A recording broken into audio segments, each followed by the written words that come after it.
Halo Lir, apa kabar kalian? Pastinya sehat selalu ya.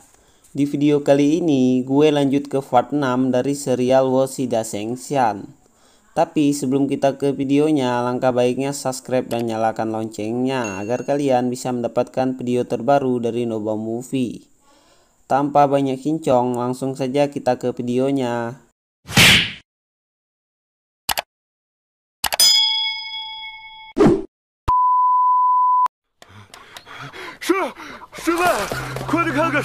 Ternyata seorang kakak senior yang datang kemarin meminta bantuan karena gurunya sedang diganggu oleh seorang di lembah pengobatan abadi. Dan kita pun berpindah tempat yang dimana guru dari sekte Taiyu sedang bertarung yang bernama Xiu Yonshuang. Kita panggil aja Xiu ya biar lebih mudah menyebutnya. Yang dimana dia pun lebih unggul dari lawannya yang belum kita ketahui namanya.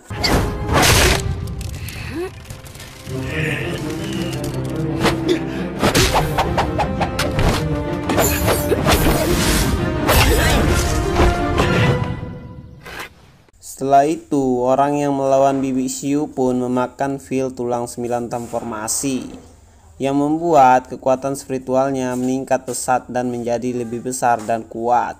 Tapi guru Xiu pun mengeluarkan jimat kertasnya juga dan mereka pun bertarung dengan sangat sengit.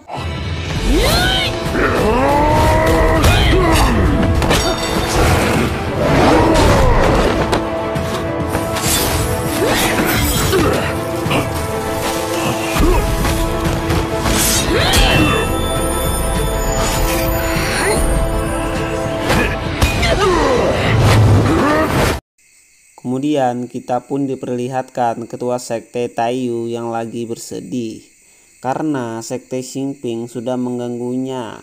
Lalu kakak senior pun menceritakan bahwa hari ini gurunya ingin menjual pil di pasar. Pada saat mereka ingin menukarkan jiwa kehidupannya untuk adik, tapi sekte Xingping memberi hadiah ke keluarga Suwo dan membeli ribuan pil untuk pesta pernikahan dengan harga yang sangat murah di tempat kios gurunya. Bahkan akan membeli semua obat di lembah abadi. Dan yang membuat gurunya sedih yaitu mereka mengatakan sejak gurunya mengambil alih sekte Taiyu, seni bela diri di sekte Taiyu tidak berkembang. Kemudian kita pun kembali lagi ke tempat guru Xiu yang sedang melawan utusan dari sekte Xingping. Dia pun tidak mampu mengalahkannya karena lawannya sudah sangat kuat setelah makan pil 9 transformasi.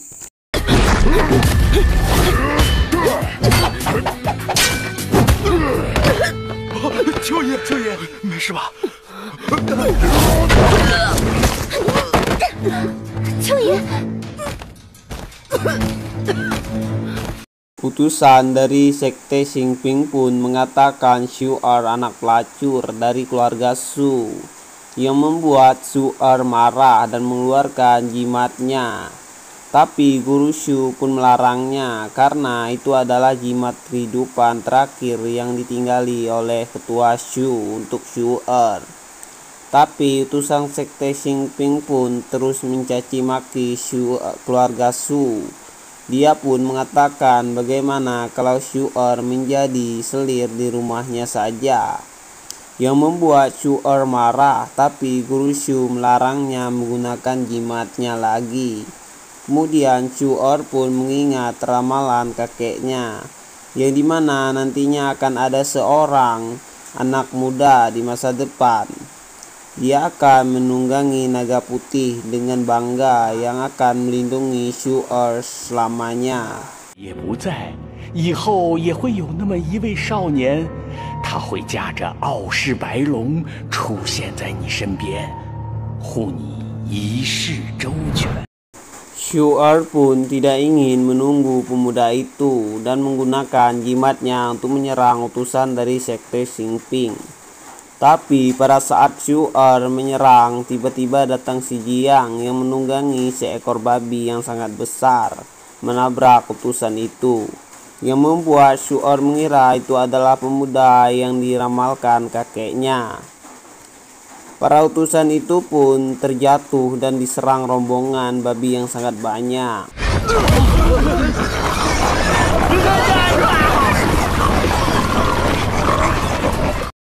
Utusan sekte Xingping itu pun meminta kapak gunungnya untuk menyerang si Jiang. Tapi seorang guru dari sekte Taiyu pun datang yang bernama Guru Sun. Si Jiang kira Guru Sun akan melawan utusan itu, tapi malah memukul si Jiang yang membuatnya terlempar sangat jauh. Guru Sun pun meminta maaf ke utusan sekte Xingping itu atas perbuatan si Jiang. Tapi utusan itu malah mengatakan kalau guru di sekte Taiyu tidak ada bakat. Yang membuat Guru Sun bilang jangan ganggu mereka. Utusan itu pun menyerang Guru Sun. Si Jiang pun marah melihat utusan itu menyerang gurunya.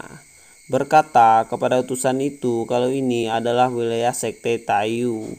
Dan selama mereka bekerja sama dengan murid lainnya, mereka tidak akan memberikan belas kasihan kepada utusan sekte Xingping itu. Ketua sekte Taiyu pun mendorong si Jiang dan menyuruhnya melawannya. Para murid lain pun percaya kepada si Jiang karena si Jiang mendapatkan peringkat teratas di ujian peri kemarin. Guru Xiu pun melemparkan tongkatnya untuk si Jiang. Setelah itu, ketua sekte Taiyu pun menyuruh si Jiang membayangkan yang diucapkannya. Tapi pada saat utusan itu menyerang si Jiang membuatnya terlempar. Untung Shu'er bisa menyelamatkannya.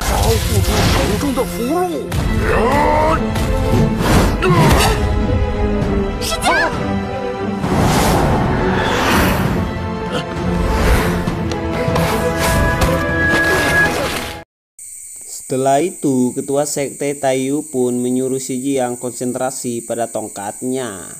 Si Jiang pun mulai konsentrasi dan merasakan aura dari tongkatnya. Dan bisa menyerang utusan itu mundur.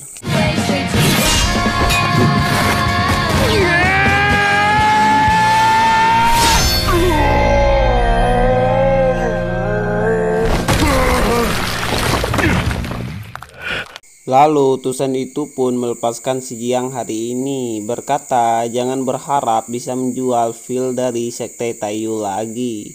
Dan mereka pun pergi. Si Jiang pun kehabisan tenaganya dan pingsan. Utusan itu pun berkata dia salah telah meremehkan si Jiang. Dia pun terluka dan kapak gunungnya pun hancur. Lalu Xin pun berpindah pada malamnya yang dimana si Jiang diikat karena sudah melanggar aturan dan disuruh pergi ke aula pengobatan. Shu'er pun membelanya tapi Guru Sun tidak mau mendengarkannya. Setelah itu Guru Xiu pun datang dan menjelaskan kalau si Jiang tidak menggunakan jimat kertas yang ada di tongkatnya, melainkan kekuatannya sendiri. Si Jiang pun dikatakan salah satu kultivator terbaik. Kemudian si Jiang pun berkata berikan saja obat perinya kepadanya. Dia pun berjanji akan menjualnya dan mendapatkan jiwa kehidupan yang banyak. Xin pun berpindah yang dimana si Jiang dan Shu'er masuk ke dalam lembah abadi untuk mencari bahan obat peri. Shu'er pun menjelaskan lembah pengobatan abadi dibagi menjadi 4 wilayah, yaitu area dataran, area pegunungan, area lembah, dan area kolam. Dijelaskan juga semakin dalam masuk ke lembah abadi maka semakin berharga ramuan perinya. Karena kelelahan, Shu'er dan si Jiang pun istirahat. Lalu si Jiang pun menanyakan kenapa mereka tidak masuk ke dalam saja. Tapi Shu'er menjelaskan kalau ke area pegunungan yang lebih dalam ada binatang roh yang menjaganya. Si Jiang pun berkata tidak ada pilihan, lebih baik tidur sebentar. Lalu Shu'er pun menanyakan apakah si Jiang tidak khawatir dengan janjinya bersama Guru Sun kemarin.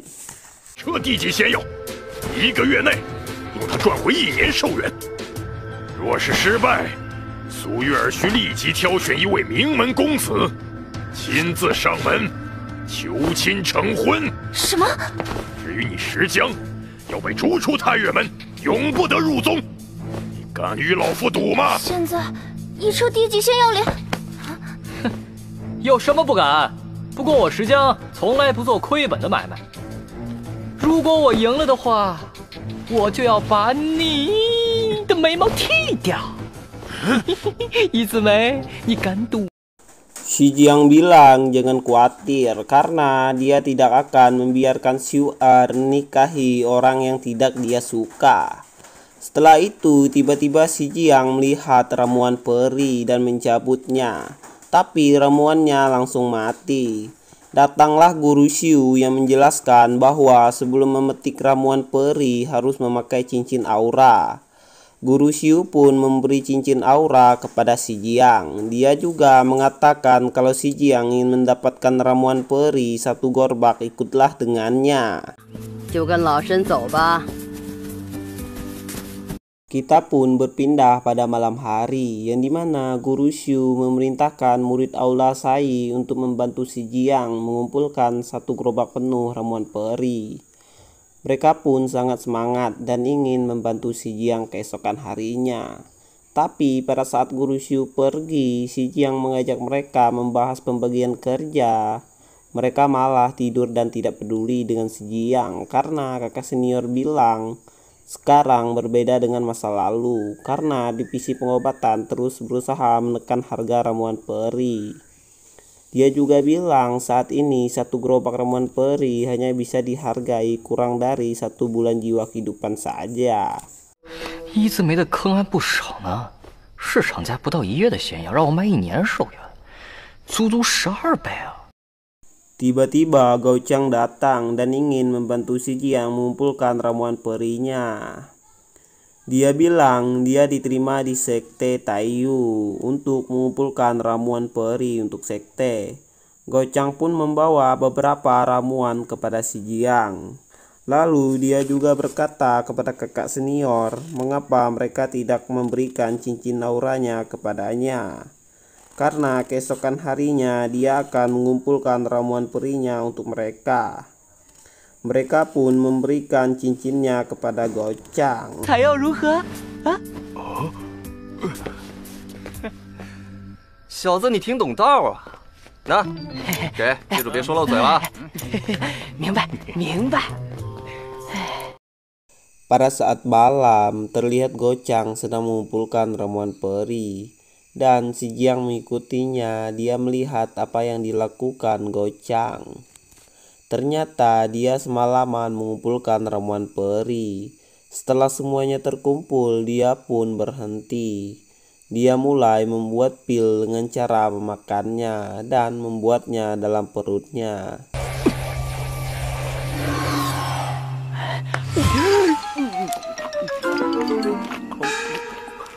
怎么全给吃了？好苦啊！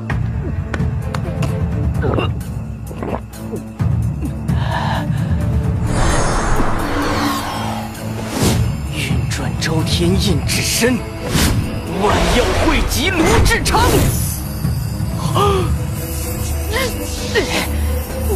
去！你！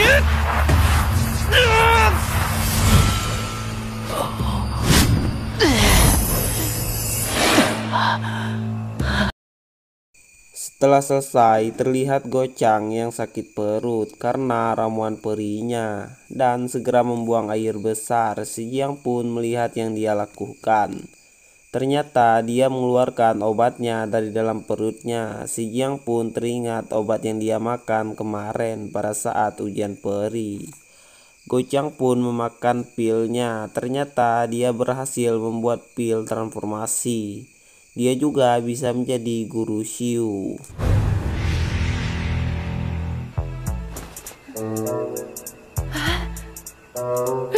成了，成了！我终于练成变身丹了。这黑眼圈儿，果然不用炼丹炉，多少还是有些缺陷。 Gao Chang pun membawa si Jiang membakar udang, yang dimana si Jiang terus muntah karena mengingat pil yang dia makan di ujian peri kemarin. Gojang pun menceritakan dia terlalu miskin untuk membeli tungku alkimia. Karena keluarganya sudah bangkrut miskin, dia pun tidak ada pilihan. Dia membuat obatnya dengan cara dimakan. Setelah itu terlihat si Jiang memakan udangnya karena sangat enak, dia pun menghabiskannya. Si Jiang pun mengajak Gojang bekerja sama, tapi dia menolaknya karena si Jiang sangat cerdas. Dia pun mengancam akan membocorkan rahasia Gojang. Dan Gojang pun menerima kerjasama dengan si Jiang. 你的必死无疑的赌局呢？如果被长老们知道我跟你合作，最后一定会被逐出太岳门。我高从安可不傻哟。从安兄弟，莫要忘了是谁让你的仙药在仙考时大放异彩的。跟我合作，我会为你保守秘密，事成之后还会送你一个顶级炼丹炉，怎么样？划算吧？怎么合作？还是让你做代言人？ Scene pun berpindah pada keesokan harinya, yang dimana Gojang merubah dirinya menjadi guru Shu dengan feel transformasi dan menyuruh para kakak senior itu yang sangat malas bekerja. 别说了，快做事吧。天黑前必须做好放在堂下。是。